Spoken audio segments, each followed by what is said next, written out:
The long-awaited season 1 of Percy Jackson and the Olympians is finally here, with a cast that is doing their best to portray the characters as close to the novels as possible, and the reviews are mirroring that. But the show could have looked differently, as there were other actors considered for the roles. The cast of the show was a well-talked event after the show was announced. With the books being out for years, the fan castings were changing with time, but many of them stayed as fans would say, once you find a perfect actor, it's hard to let go. Even though the children/heroes needed to be cast first, as everything was happening around them, it didn't stop the fans from making their wishes known to the older part of the cast, mainly the gods. Zeus appears in the first book, which means he should be in the show and make the life of Percy Jackson more difficult than it already is. One of the possibilities was the return of Sean Bean, who already portrayed him in the movie adaptations, and the fans had no complaints. Another part of the fandom wanted to see a completely new person in the franchise, Henry Cavill. Henry already has experience with fantasy in The Witcher or Superman, but it was the role of Geralt of Rivia who made the fans believe he'd be amazing as a leader while being intimidating. What's more, Geralt is similar to Zeus, a gray character, which, as we can see, Henry can handle without much problem. His appearance also wouldn't be a problem, as he can look good as a blonde guy. Another important role in the franchise is the role of Hades, the god of the underworld. He's seen as one of the villains of the story, but he's far more complex. So the casting crew needed someone who could handle playing a morally gray guy who's nearing his villainy side. According to the fans, these attributes can be found in Bill Skarsgård. Bill is probably best known for his role in the It franchise, where he portrayed Pennywise. He has an unconventional appearance and quiet malevolence, which is a great help in charming, but also terrifying the audience. What's more, his acting portfolio involves roles in Castle Rock, where he proves himself as the actor who can portray an old soul that is tortured by the past in a very young body, and in Hemlock Grove, where he showed that Bill is able to be as sarcastic as he's frightening. The role, however, was given to Jay Duplass. We haven't seen him yet in the show, but his performance will be interesting, that's for sure. Ares is a god of war and someone who doesn't like Percy to the extent he's ready to fight a 12-year-old child. The actor who portrays Ares needs to be intimidating and someone who would end your life without much thought. For that role, the fan cast involved Idris Elba, who could easily portray the god with flames in his eyes while riding a motorcycle and trying to frighten children. Idris has his share of the roles where he played bad guys, so it's not hard to imagine him as the god. But the fans can't have everything, and Adam Copeland was cast as Ares. Probably the last time the Percy Jackson fans were united was when they chose the god of wine and the head of Camp Half-Blood, Dionysus. The chosen actor was Jack Black, whom people might know from projects for kids like School of Rock and Jumanji: Welcome to the Jungle. Dionysus is known for having fun and being sarcastic, but also as a god who can be strict and get easily angry.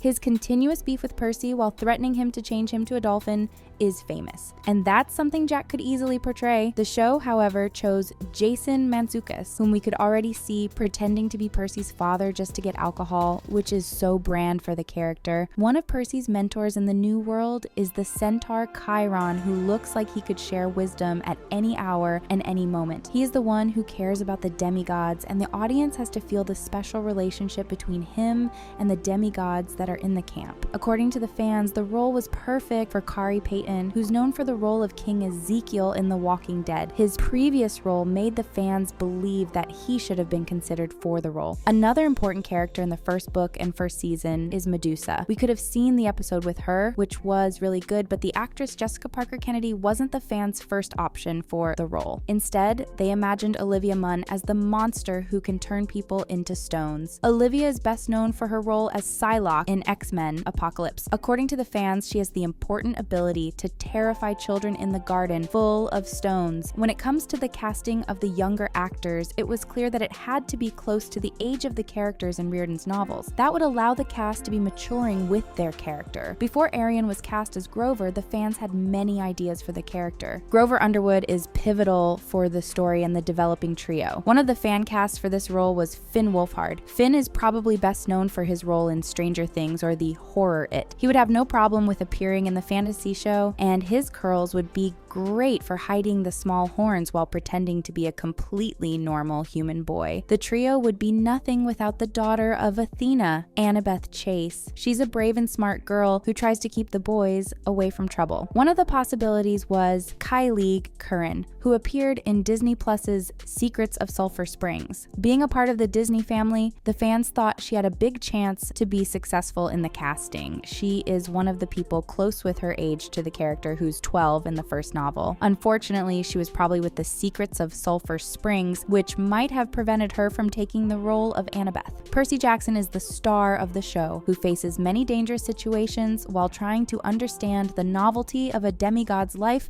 and the fact his father is a Greek god. Percy's casting was the most important, and the expectations were high. One of the candidates for the role was Sonny Bustamante, who previously appeared in Julie and the Phantoms, where he portrayed the brother of Julie. According to the fans, Sonny managed to steal every scene he appeared in, mainly in the scenes where they were hunting for the ghost. Even though his character was treated as a comedic relief, he was able to be serious the moment it was necessary. Julie wanted to send a message to their mother in the afterlife, and to do that, she needed a ghost. Sonny would handle the fantasy genre, but the role of Percy went to Walker Scobell, who was also one of the fan casts for the series, but not as Percy. But we need to know who Percy is, so the casting of his parents was also very important. He lived his whole life with his mom, Sally Jackson, who sacrificed many things, so Percy had as normal a childhood and upbringing as possible, without monsters and gods. One of the fan casts for Sally included Melissa Ponzio as a potential actress for the role. According to the audience, she's one of the best moms in TV shows. That's the praise that she got for the role of Melissa McCall on the show Teen Wolf. She proved that she can play a woman whose son is too strong for his own good, and every danger around will inevitably find him. She was also badass, similar to the description of Sally in the novels, but for the role chosen Virginia Cole, who already managed to take the audience by their heart with her few moments in the show. The fans made clear that they wanted a grand return of Logan Lerman to the world of Greek gods and heroes. Logan already appeared in 2 movie adaptations, The Lightning Thief and The Sea of Monsters. Some people love the movies and some resent them, but the majority of the audience agrees that Logan is a good choice for Percy, even though he is too old for the role. So the fans came up with the idea of him appearing in Disney Plus's show, but this time around as the god of the sea, earthquakes, floods, drought, and horses Poseidon. He would play the father of the new Percy. According to the fans, Logan's age is perfect and he matches the description of God's appearance. Another very popular choice was Oscar Isaac, who also resembles the god and would be amazing in the role. Unfortunately, the fans' wishes didn't happen and Toby Stephens was cast. We haven't seen him in the show yet, but according to Rick Riordan, Toby and Walker are like a real father-son duo. A similar thought process happened during the fan casting of Athena that involved the previous Annabeth. People could easily imagine Alexandra Daddario as the goddess of wisdom. Alexandra played Annabeth Chase in the previous movie adaptations, so she's familiar with the franchise and could handle the pressure that is inevitable for the actors in the Percy Jackson world. We haven't seen the casting of Athena yet, as she won't appear in the first season, but it's not very probable we'll see Alexandra in the show. The audience can probably agree that the cast is doing a good job so far, but we still have roles that need their actors. Unfortunately, we'll have to wait for the confirmation of season 2 to find out who'll portray the other gods and demigods. Who did you want to see cast in the show Percy Jackson and the Olympians? Let us know in the comments.